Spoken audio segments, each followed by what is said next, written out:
Hi, patients. I really enjoyed reading your post for this week.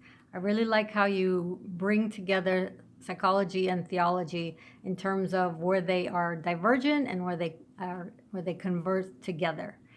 So I really like the fact that you bring out that the psychosocial aspect of the patient includes the spiritual aspect when you are considering the holistic treatment of a patient, and also that it's also important to think about the dependability of the psychological aspect of the patient too. So I think that I really enjoyed your points that if we really, if the spirit is all about love, joy, patience, kindness, generosity, faithfulness, um, why would we even need to rely on counseling um, when the Bible? But the Bible really doesn't claim to be the only source for dealing with problems of the soul. So spirituality may be a great source, but not the only source to help us deal with our mental and emotional issues. And so, what really is the relationship between counseling, psychology, and theology? And just historically, this has been going on a long time. There were even like 300 years AD, there were some mental hospitals that were put in place by monks, by the Benedictine monks. And so this argument it's not new. and so, but they do differ in a lot of their materials and a lot of their methodologies.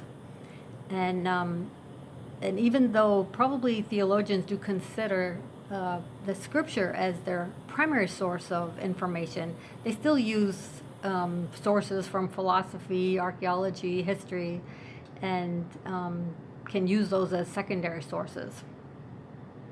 And then psychology, we know, uses reason, observation of nature, experiments, and and relies on sources of philosophy.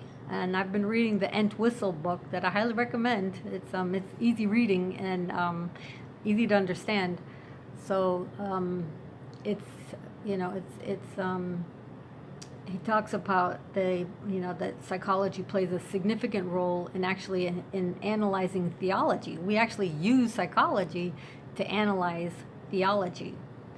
And even though psychology can offer explanations, divisions, and behavior in connection with Christian ethics, psychology can, verbalize our theological feelings and even our behavior. So it can help us understand the narratives behind what we're learning in theology.